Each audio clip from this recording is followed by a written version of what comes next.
गुर्जर जी भारतीय परंपरा निर्वहन करते हुए महाराजा जस्सा सिंह अहलूवालिया जी की प्रतिमा पर कर आज के कार्यक्रम का शुभ आरंभ कर रहे हैं। उनके साथ माननीय सांसद लोकसभा क्षेत्र माननीय सांसद श्री नैब सिंह सैनी जी, लोकसभा सांसद कुरुक्षेत्र व अन्य गणमान्य अतिथि, उनके साथ एक्वालिया बरादरी के सम्मानित सदस्य। हम सब सूरवीर बचन के बली महान जरनैल धन बाबा जस्सा सिंह जी आलूवालिया जी के 304वें प्रकाश पुरब प्रगट दिवस से पहुंचिया समूह संगतां एक बार फिर बाबा जस्सा सिंह जी आलूवालिया जी के जन्म दियां प्रगट दिवस दियां बहुत बहुत बधाइयां होण। हाथ जोड़ करिए जी अरदास सारे, गुरु साहब हर थाई सहाई होवे, झंडे धूल दे रहन दीवार सजदे, कला पंथ दी धूण सवाई होवे, हर दिल विच प्रेम दी बहे गंगा, हर घर विच सुलह सफाई होवे। बाबा जस्सा सिंह दे जन्म दियां समूह संगतां नूं लख लख बधाई होवे, बधाई होवे, बहुत बहुत बधाइयां। चलो आप जी का अपना स्टैंड है, तालियां मार के आप जी हौसला बुझा रहे हो, आपका धन्यवाद। पर मैं एक जयकारा भी चाहांगा संगत में जरूर, बाबा जस्सा सिंह जी के नाम का जयकारा एको ही कविता फिर कह के समाप्ति कर देनी है।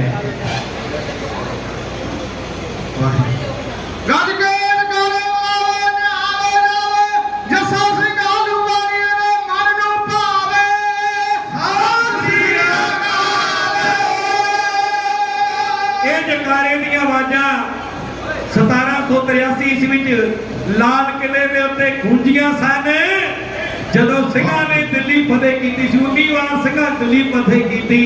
बाबा जस्सा सिंह आलूवालिया की कमांड दे विच मैं टाइम बहुत मेरा नहीं लाना, क्योंकि इस तो पहला करीब 2 घंटे आ संगतां दी सेवा दास हाजरी भर चुके हैं। केवल एक ही कविता कहनी है और जिन्ने भी सज्जन अज पहुंचे ने सबना का मैं धन्यवाद भी करता हाँ।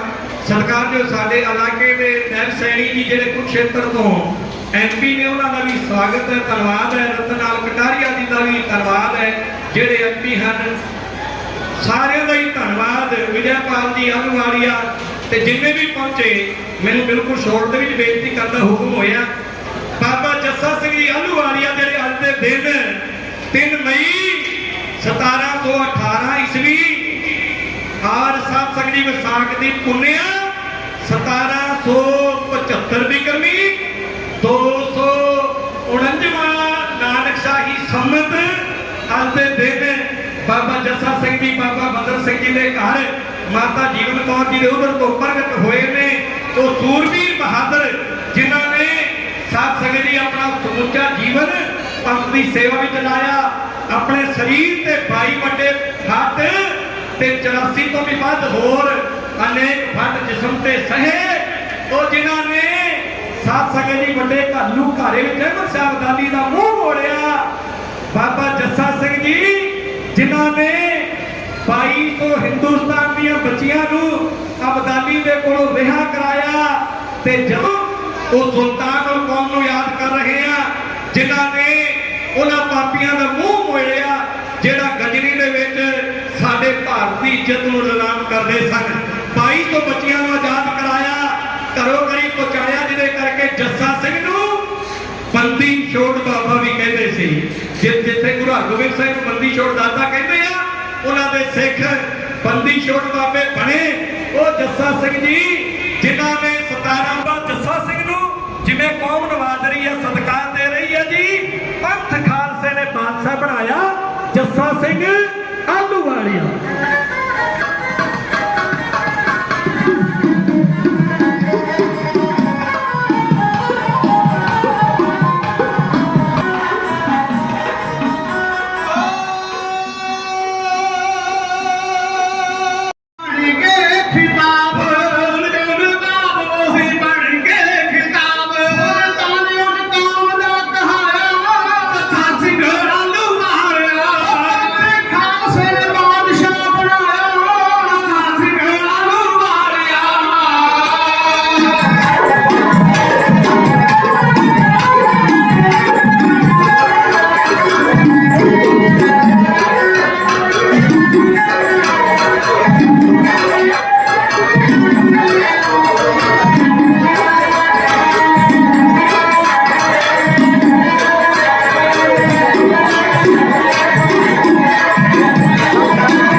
राकेश वालिया जी को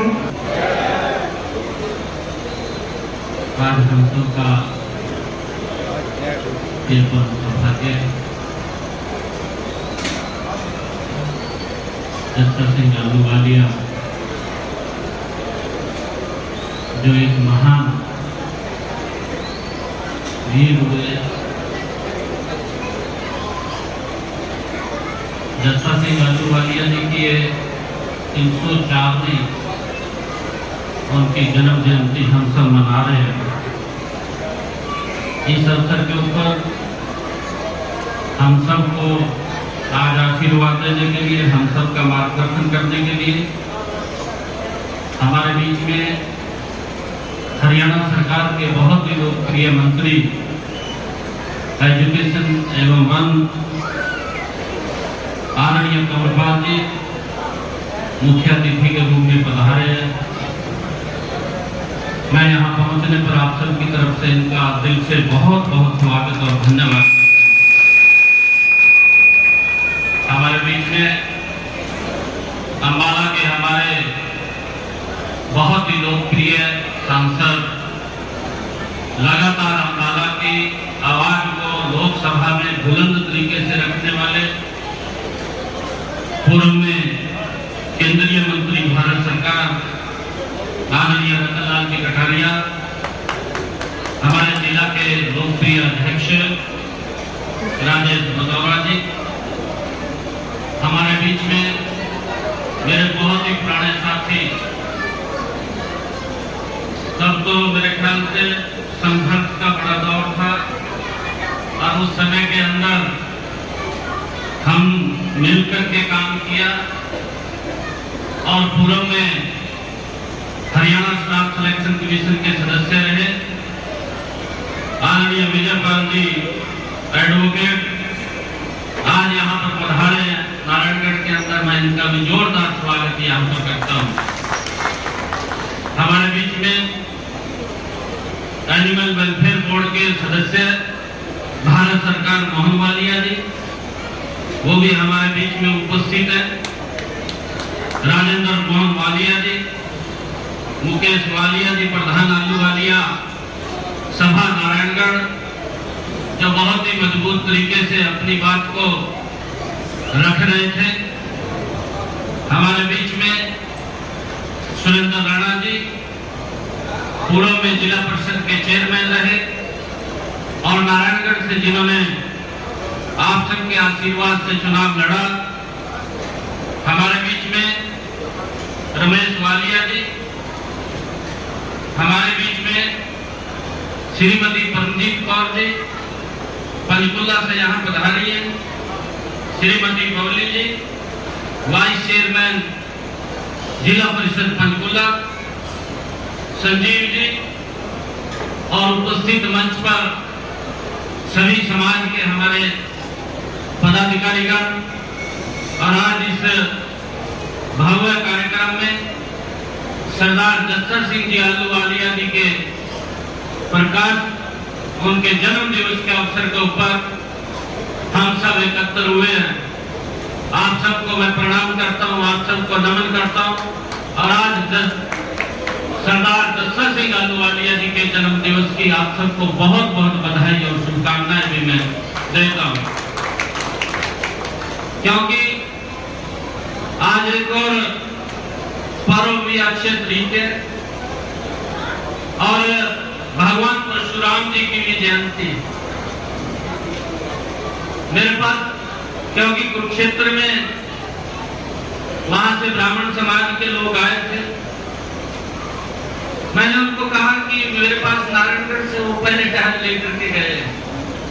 आदरणीय विधायक जी भी थे, विधायक जी ने कहा कि आपने रहना है, परंतु विधायक जी आज इसी जरूरी काम से वो मद्रास चेन्नई में है, तो उनका शाम फोन आया कि आपने ही कवर करना है उस कार्यक्रम को। तो मैंने बीच में इजाजत ली है कि मैं 2 मिनट के लिए आप सब लोगों से रूबरू होऊंगा, आप लोगों को बधाई दूंगा और उसके बाद उस कार्यक्रम के अंदर भी शामिल होना है, क्योंकि काफी लोग वहां पर इंतजार में हैं। तो मैं क्षमा चाहूंगा आप सब लोगों से, क्योंकि टाइम तो आप लोगों को दिया था, परंतु कई बार परिस्थिति ऐसी हो जाती है कि उसको भी कवर करना पड़ता है। आप सबको मैं शुभ अवसर के ऊपर बहुत बहुत बधाई देता हूँ। और एक बात मैं आप लोगों के बीच में कहूंगा कि देश के हमारे लोकप्रिय प्रधानमंत्री आदरणीय नरेंद्र मोदी जी ने यह आजादी का 75वां वर्ष इसको अमृत महोत्सव के रूप में मना रहे हैं। प्रधानमंत्री जी की एक सोच है कि जिन महापुरुषों ने इस देश की एकता के लिए, इस देश की अखंडता के लिए, इस देश के धर्म की रक्षा के लिए जिन्होंने बड़ी कुर्बानियां दी, जिन्होंने अपने आप को इस भारत भूमि के ऊपर कुर्बान किया, ऐसे महापुरुषों को यह याद करने का अवसर है। हमें उस इतिहास को आने वाली पीढ़ियों को बताना चाहिए और इसको लेकर के आदरणीय प्रधानमंत्री नरेंद्र मोदी जी ने इस आजादी के 75वें अमृत महोत्सव को हमें मनाने का ये गौरव प्रदान किया। आजादी का ये 75वां वर्ष। अभी मैं आपको बताना चाहूंगा कि लोकसभा का सत्र चल रहा है।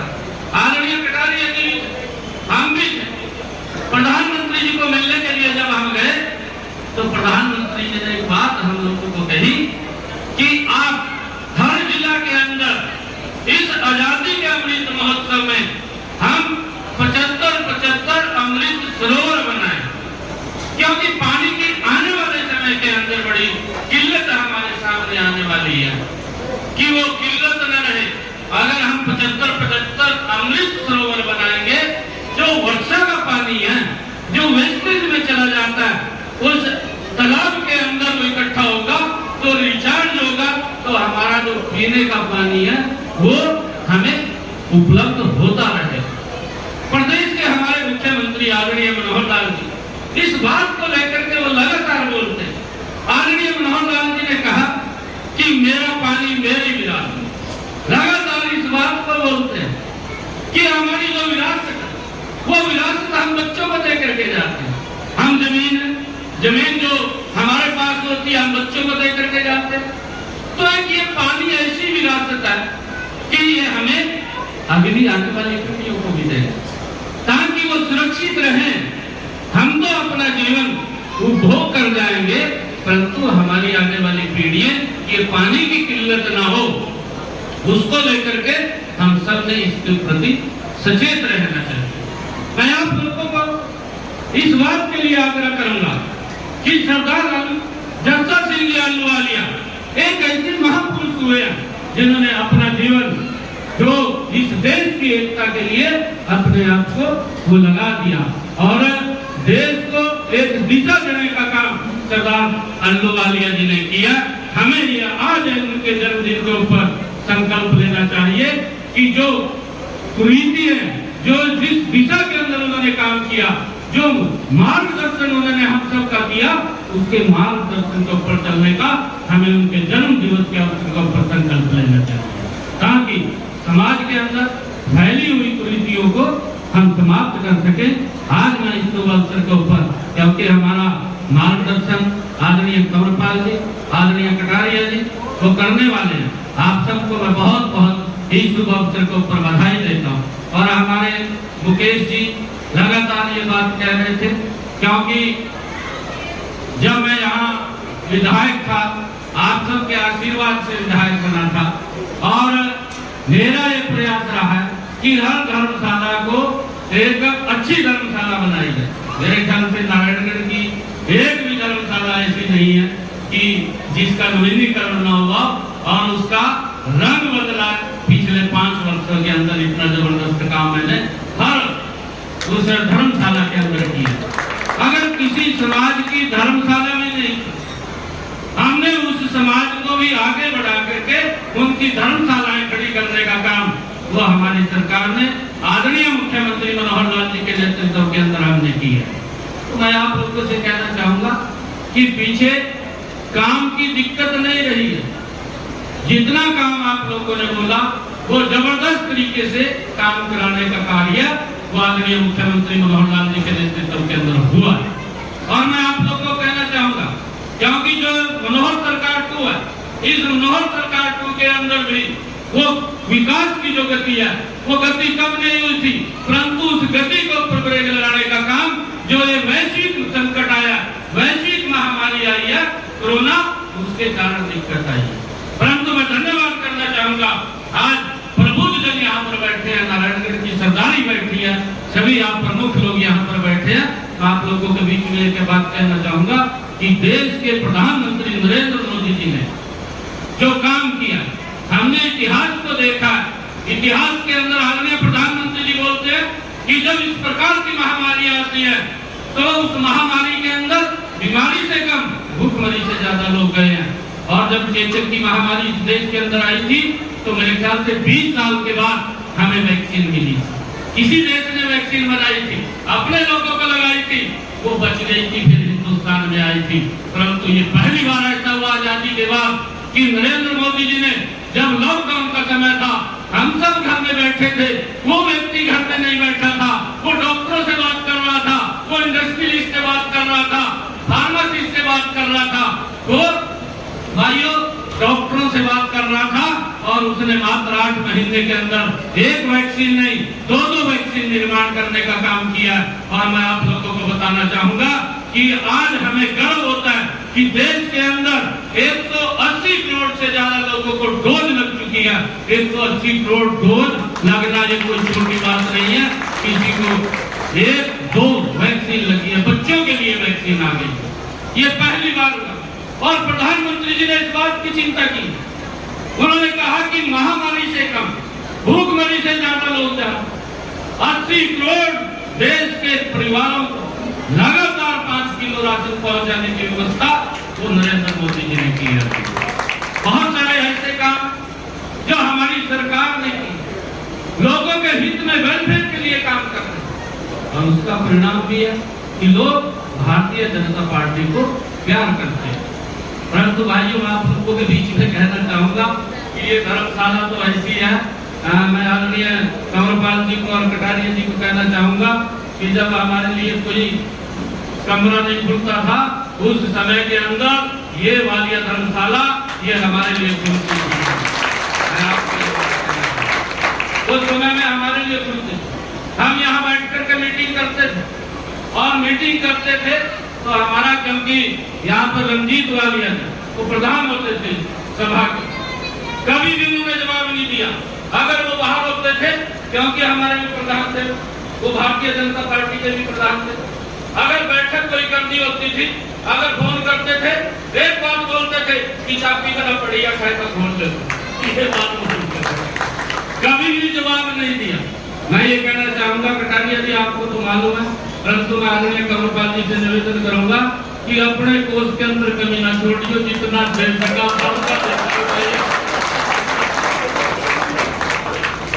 मैं ये आग्रह आपके बीच में कर रहा हूँ। परंतु क्योंकि बहुत आशीर्वाद इसका मिलता है, ये बड़े जिम्मेवार लोग यहाँ पर बैठे हैं कंवरपाल जी, कि आप इस धर्मशाला के लिए जो इन्होंने कहा कि हमने इसको आगे बढ़ाना है तो आगे बढ़ाएं। आपके पास तो नहीं है कोई, आपके पास तो उसके अंदर फंड है। आज मेरा आग्रह आपसे है कि आप इसको पूरा करके जाएं, नहीं तो अगर ये मेरे को बाद में कहेंगे फिर भी आपसे मांगूंगा, मांग करके भी को दूंगा। तो मेरा निवेदन है कि आप भरपूर सहयोग यहाँ पर करें। आप सबका बहुत बहुत धन्यवाद। आज मुझे आपके बीच में आने का अवसर मिला, आप सबको प्रणाम करता हूँ, दिल से धन्यवाद करता हूँ। और पुनः आप सबको मैं सरदार आलूवालिया, जस्सा सिंह आलूवालिया जी के इस जन्म दिवस के ऊपर आप सबको बहुत बहुत बधाई और शुभकामनाएं देता हूँ। जय हिंद, जय भारत, जय भारत। पार्लियामेंट कटारिया जी, मोहन सिंह आलूवालिया जी, श्री विजयपाल जी, रमेश जी, राजेंद्र मोहन जी ते सारी साथी बैठी संगत, सब तो पहला मैं फतेह बुलाऊंगा। उम्मीद करूंगा कि सारी संगत मैनू दुआ जरूर दूंगी। वाहिगुरू जी का खालसा, वाहिगुरू जी की फतेह। आप गल कर रहे हैं सरदार जस्सा सिंह आलूवालिया जी, 18वीं सदी का वो महान जरनैल जिन्हें हिंदुस्तान नू, इस भारत देश नू एक अलग मुकाम दिता। 1857 में जिन्हें गदर नू आपां पहली लड़ाई आजादी दी कहने आ, साडे इतिहास मुताबिक ये लड़ाई 18वीं सदी में शुरू हो गई सी। जदों गुरु नानक का आगमन होया, बाबर कुछ बंदियां की फौज लैके हिंदुस्तान से चढ़िया ते सारे हिंदुस्तान दे विच मुगल हुकूमत कायम करती। ते उस वेले तो लड़ाई उस हुकूमत के खिलाफ शुरू हो गई सी। गुरु गोबिंद सिंह ने इस लड़ाई को पूरी ऊंचाइयों तक पहुंचाया ते इस लड़ाई को अगे लेके चले महान जरनैल सरदार जस्सा सिंह आलूवालिया। इन्हों के जीवन बारे कुछ किताबां पढ़िया ने। मैं एजुकेशन मिनिस्टर साहब बैठे ने, एक बेनती एक सरदार जी पहला करके गए ने, दूजी मैं कर देना कि जे साडे नौजवानों भारत वर्ष के नौजवान उन्होंने आप धर्म नाल जोड़ना है, सच्ची सुच्ची राजनीति के नाल जोड़ना है, तो सरदार जस्सा सिंह आलूवालिया का एक पाठ किसी भी जमात की पाठ पुस्तक के जरूर कर दिता जाए ताकि साढ़े बच्चों को कोई रोल मॉडल मिले। सरदार जस्सा सिंह आलूवालिया का पूरा जीवन संघर्ष नाल भरिया हुआ है। वो कारनामे किए ने जिहड़े हिंदुस्तान की धरती ते अज तक कोई नहीं कर सकिया। इथों अब्दाली वर्गे धारवी मंदिरां नूं लुट के मार लैके जाते सी, धन दौलत सोना लैके जाते सी। भारत माता की, भारत माता की। आप इस कार्यक्रम में बहुत देर से बैठे हैं और भोजन की भी बड़ी सुगंध आपके साथ आ रही है। बड़ा विचित्र संयोग है और इसलिए मैं बहुत कम शब्दों में अपनी बात रखूंगा। आज के इस कार्यक्रम के मुख्य अतिथि मेरे भाई कंवरपाल जी जो शिक्षा मंत्री हैं, हमारे लोकप्रिय सांसद श्रीमान रतन लाल जी कटारिया, पूर्व मंत्री भारत सरकार राजेंद्र मोहन वालिया जी, मोहन सिंह अहलुवालिया जो जीव जंतु कल्याण बोर्ड के मेंबर हैं, भाई रमेश अहलुवालिया जी जो अहलुवालिया सभा के प्रधान हैं, भाई अरविंदर वालिया जी, हमारे पार्टी के जिला अध्यक्ष राजेश भदौरा जी, सुरेंद्र जी, और इस कार्यक्रम के अंदर बहुत खूबसूरती से इन्होंने जिसका आयोजन किया उसकी पूरी टीम के को भी मैं बधाई देता हूं। और इस बरादरी नारायणगढ़ बरादरी के अध्यक्ष भाई मुकेश वालिया जी, केसी वालिया जी, रामगोपाल वालिया जी और भाई सभी बाहर से आए हुए और नारायणगढ़ के सभी बंधुओं का जिनका मैंने नाम नहीं ले पाया उनके लिए बहुत जोरदार ताली से आप एक बार अभिनंदन करते हैं। और नाम मैं बरादरी के बहुत ज्यादा जानता हूं और कंवरपाल जी में तो सिर्फ दो बात आपके सामने रखता हूं। जस्सा सिंह अहलुवालिया जी के बारे में तो हमारे बहुत नेताओं ने बताया, मैं तो इस नारायणगढ़ अहलुवालिया बरादरी के बारे में एक बात बताना चाहता हूं कि जब 25 दिसंबर 2016 को जब हमने एक कार्यक्रम करने का प्रण लिया इसी स्थान पर, इसी धर्मशाला के इस अंदरले हाल के अंदर बैठे कि हम सरदार जस्सा सिंह अहलुवालिया का 300 साल मनाएंगे, तो मुझे आपको बताते हुए बड़ी खुशी हो रही है कि सविंदों में 7 मई 2017 को हमारे यशस्वी मुख्यमंत्री मनोहर लाल जी और एसएसएल वालिया जी की अध्यक्षता में बहुत संत और एक 35,000 का एक आबाद जन समूह जिसके अंदर पूरे देश से और सभी वर्गों के लोगों ने भाग लिया।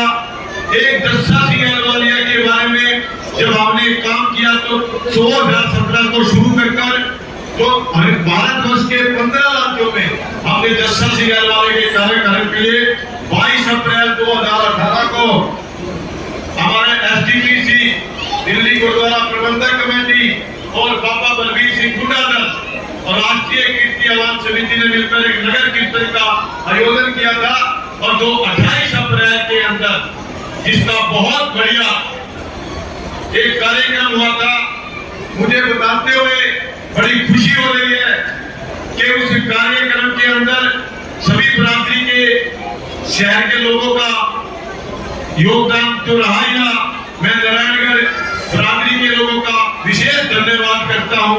मैं इनकी चर्चा भी करता हूं कहीं भी जाकर कि नारायणगढ़ की बरादरी ने बहुत बड़ा साथ दिया, उसके लिए मैं इनका ऋणी भी हूं और इनका धन्यवाद भी करता हूं। सरदार जस्सा सिंह जी अहलवालिया एक ऐसी शख्सियत जिसके बारे में जितना बताएं बहुत कम है। एक ही बात सुल्तान उल की उपाधि उनको मिली, दिल्ली और लाहौर का किला उन्होंने जीता, नानक शाही सिक्का चलाया और सभी धर्मों के लिए कभी भी उन्होंने पीछे नहीं देखा। एक किस्सा मैं कटारिया जी आपके सामने सुना रहा हूं। एक पंडित जी की जब पत्नी को लाहौर का नवाब उठा कर ले गया, तो जब वो फरियाद लेकर जस्सा सिंह अहलवालिया के पास पहुंचा तो उस समय उनके साथ 50 सैनिक थे और उन्होंने गुरुद्वारे में अरदास करने के बाद लाहौर के नवाब को वहां जाकर लाहौर में हराया और उस महिला को उसके बंधक से मुक्त करके उसके घर में सुरक्षित पहुंचाया। ऐसे थे महाराजा जस्सा सिंह अहलवालिया। बहुत बड़ा इतिहास है और मुझे जब किसी अखाड़े को करने का अवसर मिला तो मैं आपको बता सकता हूं कि मेरा सीना जब भी मैं जाता चौड़ा हो जाता। ये अहलवालिया समाज वास्तव में एक प्रबुद्ध सभी को साथ देने वाला समाज है और निश्चित रूप से मैं कंवरपाल जी के बारे में आपको बताता हूं। इन्होंने गुर्जर बरादरी में जन्म जरूर लिया, लेकिन निश्चित रूप से मैं इनकी कोई बुराई नहीं करता। इन्होंने जो एक बात मुझे अपने अकेले में बताई, भाई मौला विजय पाल जितना वालिया बरादरी के बारे में मैं जानता हूं इतना तू भी नहीं जानता होगा। मैं उनके बीच में रहा और उसका एक उदाहरण था लोकप्रिय जुझारू संघर्षशील शिक्षा वन मंत्री आदरणीय अमरपाल जी, सम्मान के योग्य भाई राजेंद्र वालिया जी, आदरणीय मोहन वालिया जी, पार्टी प्रधान आदरणीय बदौड़ा जी, आज पंचकुला से मेरे साथ आए भारतीय जनता पार्टी के कार्यकर्ता संजीव जी, परमजीत कौर जी, बबली जी, मंच पर विराजमान संस्था के सभी पदाधिकारीगण, आज मेरे लिए बड़ा सौभाग्य का दिन है कि आज पूजनीय जस्सा सिंह अहलवालिया जी के 304वें प्रकट दिवस पर मुझे आपके बीच में आने का मौका मिला। सभी वक्ताओं ने इस महान शख्सियत के भारतवर्ष की एकता और अखंडता में योगदान पर प्रकाश डाला है कि किस प्रकार उन्होंने अपनी कड़ी मेहनत से कपूरथला के राजा के साथ साथ दिल्ली और लाहौर के ऊपर भी राज किया और नारायणगढ़ को भी विदेशी सत्ता के पंजों से आजाद कराकर यहाँ पर अपनी शक्ति का लोहा बनवाया। अभी मेरे से पूर्व वक्ताओं ने भी बताया कि आज तो मोदी जी ने बेटी बचाओ और बेटी पढ़ाओ का अभियान चलाया है। वास्तव में शूरवीर अहलवालिया जी ने भी बेटियों को आगे बढ़ाने में बहुत महत्वपूर्ण रोल प्ले किया था। आज वो जितना भी स्मरण किया जाए कम है। वक्ताओं ने हमारे लोकप्रिय शिक्षा मंत्री आदरणीय श्री कंवर पाल जी से न केवल धन की मांग की है, बल्कि शिक्षा मंत्री होने के नाते उन सब संभावनाओं के ऊपर भी प्रकाश डालने की बात की है, जिसके अंतर्गत महान सूरवीर अहलुवालिया जी की जीवनी कहीं न कहीं हमारे छात्रों के लिए पढ़ने का स्रोत बने, ताकि वो भारत की संस्कृति का ज्ञान प्राप्त कर सके। साथियों, और वो हमेशा नतमस्तक है सिख धर्म के लिए। इसलिए आप सभी का बहुत बहुत धन्यवाद करना। आप वो भी पहले पहुंचवा दिए और ये वाले भी 11 वाले पहुंचवा दिए जो आज आपने घोषणा की है। आपकी तरफ भाई लाख है भाई साहब, बिरादरी को भी सम्मान दिया और इस बिरादरी के बीच में आकर हमेशा कहा भी हाँ हमारी शुरुआत इस बिरादरी से हुई, इस बिरादरी की धर्मशाला से हुई। तो इसलिए ये सभी लोग आपके साथ हैं। आप सभी का बहुत बहुत धन्यवाद। विजय वालिया जी का बहुत बहुत धन्यवाद। वो भी हमारी बिरादरी की शान है और हमेशा इस बिरादरी के लिए सोचते हैं। इसी तरह मेरे मोहन सिंह वालिया जी, हमारे बहुत ही लोकप्रिय सांसद आदरणीय श्रीमान कल्ला लखकारिया जी, हमारे जिला के अध्यक्ष भाई राजेश बुधौरा जी, हमारे कर्मचारी चयन आयोग के सदस्य पूर्व सदस्य श्री विजय पाल वालिया जी और वर्तमान में पार्टी के प्रवक्ता अहलुवालिया सभा के प्रधान भाई मुकेश वालिया जी, भाई मोहन वालिया जी, राजेंद्र मोहन वालिया जी, भाई रमेश वालिया जी, भाई सुरेंद्र राणा जी, हमारे जिला परिषद के चेयरमैन श्रीमती रंजीत कौर जी, हमारे जिला के महामंत्री प्रमोद वालिया जी, उपस्थित सभी भाइयों बहनों, आज ये मेरे लिए बड़ी खुशी की बात है कि आप लोगों ने मुझे जस्सा सिंह अहलुवालिया जी के जन्मदिन पे बुलाया। एक ऐसे महान व्यक्ति जिन्होंने अपने जीवन में बहुत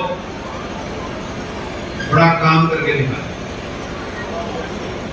और मुझे लगता है कि हम जितने वालिया में बैठे थे हमें भी पता नहीं है, औरों की तो बात ही छोड़। मुझे इतिहास के नाटक देखने का शौक है, मैं टीवी नहीं देखता वैसे। अगर कोई ऐतिहासिक नाटक चल रहा होगा मैं उसको ही देखता हूँ। अब उसको मैं बे टाइम भी देखता हूँ, मतलब अगर वो टाइम पे नहीं रहा तब भी देखता हूँ। तो एक नाटक आया था महाराजा रणजीत सिंह, और वो रात को आवा था 10 बजे। अब हालांकि मैं वादियों के बीच में ही हूँ कतई, पर ये नहीं पता था कि अहलुवालिया है कैसे। आप ये बताते तो रहे थे, अब सारे दोस्त तो वही हैं, पर पता हो नहीं था। तो मैं महाराजा रणजीत सिंह देखूंगा और रात को आवा था 10 बजे। और जब मैंने वो नाटक देखा तो मैंने विजय पाल को फोन किया। मैंने कहा यार रमेश को फोन किया, मैं एक काम करोगे क्या? मगर नाटक है यार जस्सा सिंह अहलुवालिया, इसमें से कम से कम इतना ही निकाल दो जस्सा सिंह अहलुवालिया, आइए तो दिखाओ। मेरे ध्यान है कि मैं एक नाटक आया था महाराणा प्रताप, मैं वो देख रहा था। लेकिन जब उसमें महाराणा सांगा का चित्र दिखाया ना, तो चित्र देखने के बाद ये मुझको लगे कि महाराणा प्रताप कैसे बनाओगे।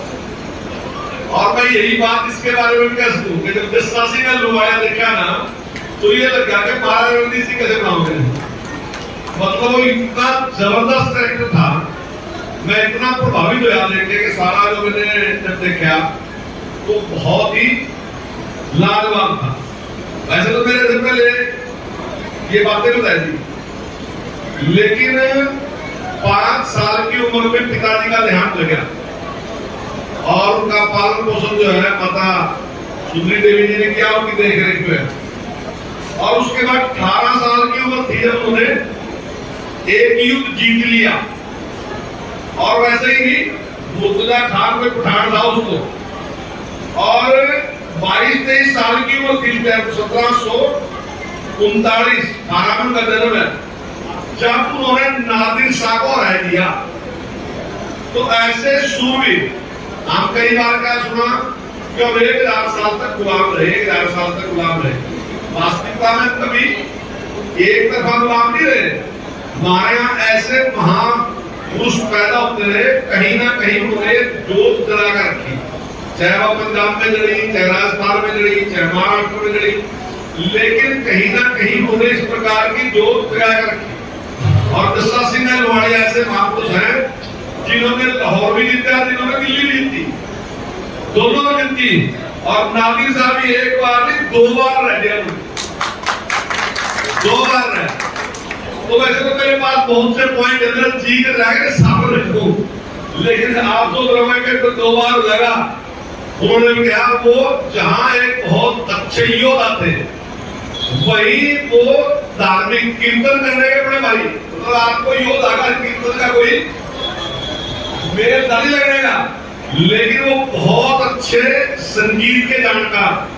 और उसने लिखा कि रबाब जो है आजकल कश्मीर साइड में बनता हो, तो उसके बहुत बड़े जानकार और बहुत अच्छे कीर्तन करने वाले थे। यानी कि जीवन के हर पहलू उन्होंने जिस प्रकार का काम किया, और ये बिल्कुल सही बात है जो आप कह रहे हैं किताबों में लगना चाहिए, लेकिन ये बात में अपने मन में अपने आप सोच रहा है। आपके कहने से पहले मैं अपने मन में सोच रहा कि जो ऐसे महापुरुष हैं, और हमने स्वयं नहीं पता, हमारे से किसी ने कह दिया कि हम 800 साल गुलाम रहे, हम भी कहीं रहे 800 साल गुलाम रहे, 800 साल गुलाम रहे, अपने आप भी ये बात कहते थे। और जिस प्रकार से फिर महाराजा रणजीत सिंह ने, और मैं समझता हूँ हो सकता है मैं ऐसी दृष्टि से गलत हूँ, मुझे नहीं पता कितना, लेकिन मुझे ऐसा लगता है कि महाराजा रणजीत सिंह की जो नींव रखी गई ना राज की, वो नींव जो थी वो जस्सा सिंह लोहाड़ी ने। और जिस प्रकार से महाराजा रणजीत सिंह ने काम किया, दोस्तों बहुत सी बातों का पता नहीं है, उन्होंने भी उस टाइम भी कोई गुलाम नहीं थे। अब भाइयों मैं आपको एक जानकारी देना चाहूंगा कि कितने विचारवान व्यक्ति थे महाराजा रणजीत सिंह। जिस टाइम फर्स्ट वर्ल्ड वॉर हुई तो वहां का जो जनरल था वो भाग के यहाँ आ गया, क्योंकि जर्मन हार गया। महाराजा रणजीत सिंह ने उस जनरल का पता चल गया और उसने उस जनरल को बुला लिया अपने पास। उसने कहा तुम मेरी सेना ने ट्रेनिंग दे दे।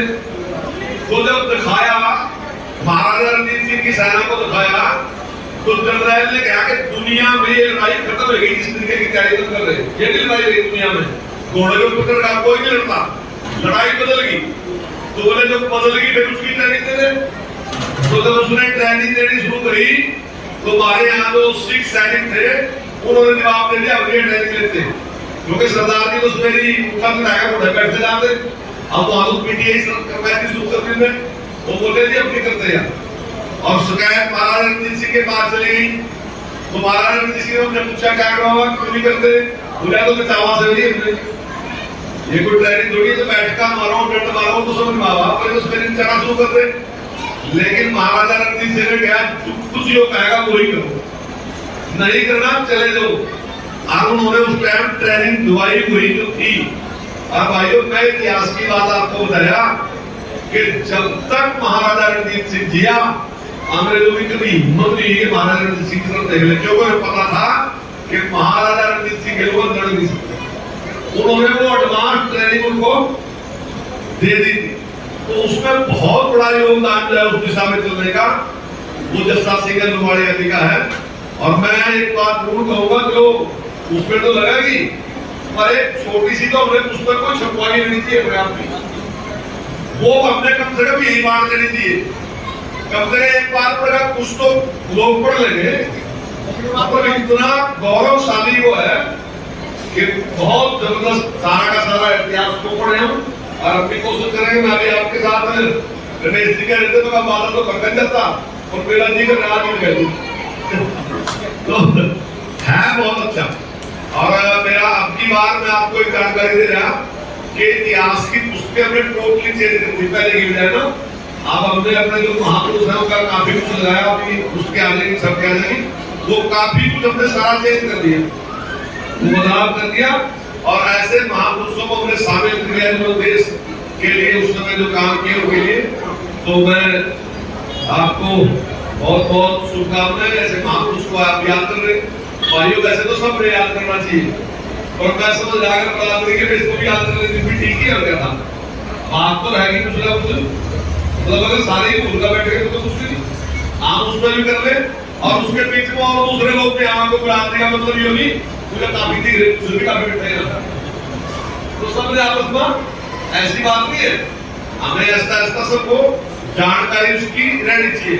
और भाई तो अब तो भगवान ने सारा कुछ दे दिया, अब तो आपके पास इतने साल रह गए बेस आप, लेकिन हमारे पूर्वजों ने कहानियां सुना के इतिहास था, उनके पास तो सिर्फ कहानियां थी, किताब भी नहीं थी। और मेरा कोई ताऊ चाचा मेरा पापा आपका कहानी याद कर लेता और वही कहानी जगह का सुनाया कराता रात में, और वही कहानी आपका सुनावा, इसी करके हमने सबने सारे इतिहास की जानकारी। तो हम इस इतिहास को सुन करके और मेरे बारे में काफी बताया वालिया विवाह वालियों के बीच में हुई। अब मैं कह रहा हूं तो पानी वाले को क्यों को पानी भी वाले हो गया, तो मैं तो इनके बीच में तो इस करके मैं देखा जितना मैं वालियों के बारे में पढ़ूं तो इतना और कोई जानता हूं।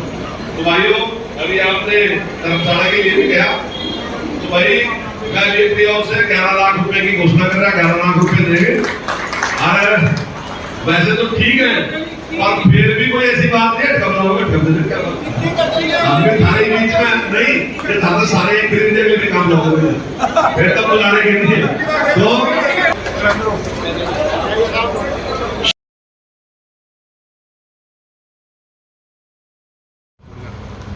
आज का कार्यक्रम हमारे देश के एक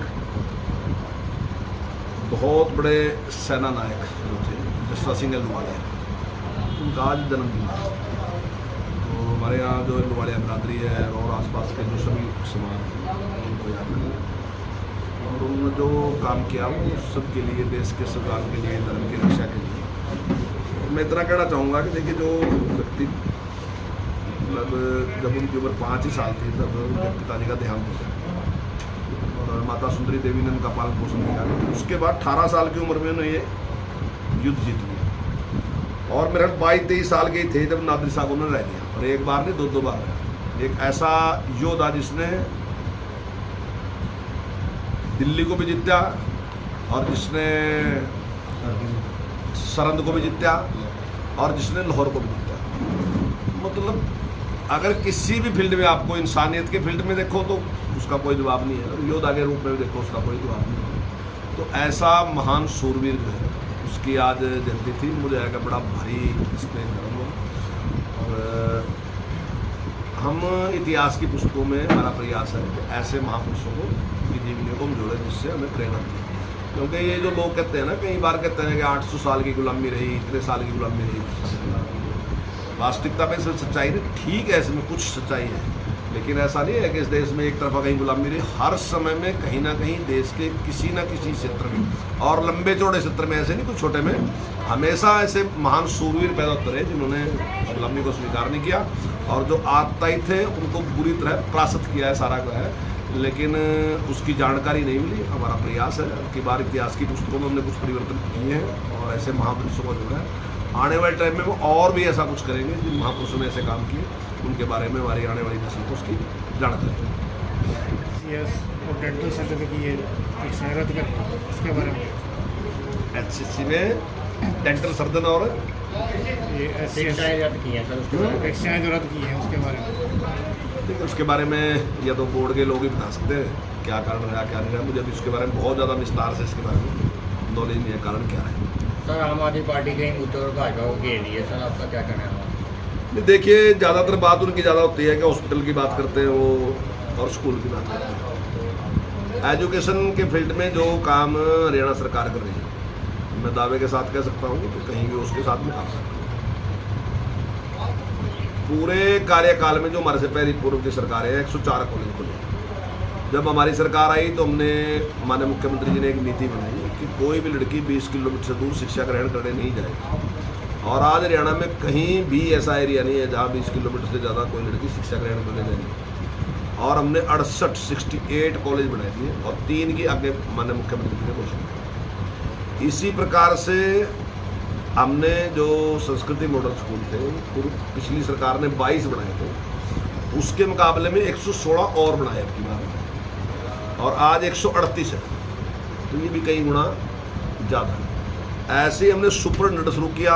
मैं दावे के साथ कह रहा कि अगर वो इस बात की बात कर रहे हैं तो वो अपना बताते क्या क्या उन्होंने। पिछली बार भी हमारे 26 बच्चे जो थे वो IIT में गए थे, अब की बार हमारे 29 बच्चे IIT में गए और 26 बच्चे मेडिकल में गए। 64 बच्चों ने हमारे नीट क्लियर किया और ये सारे सरकारी स्कूल के बच्चे हैं जिनकी मैं बात कर रहा हूँ। तो हर फील्ड में मांगे वो बताएं।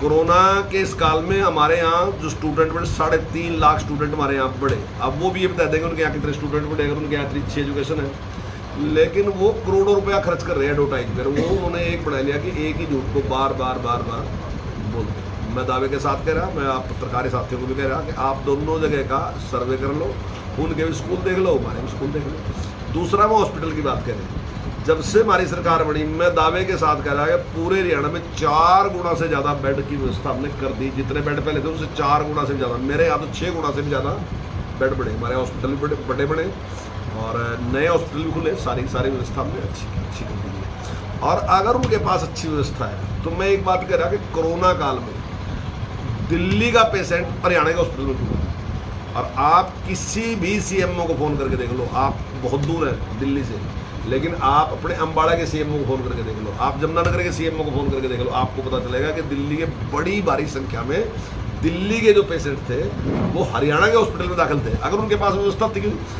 आमतौर पर क्या होता है कि पेशेंट हमेशा हरियाणा से दिल्ली की तरफ जाता है। ये पहला ऐसा है कि जब दिल्ली से हरियाणा की तरफ है, तो वास्तविकता में उनकी बात में कोई सच्चाई नहीं है। वो कहते हैं हरियाणा जो काम कर रहा है वो बहुत एजुकेशन के फील्ड में भी और हॉस्पिटल के फील्ड में भी, सारे फील्ड में हरियाणा बहुत अच्छा काम कर रहा है।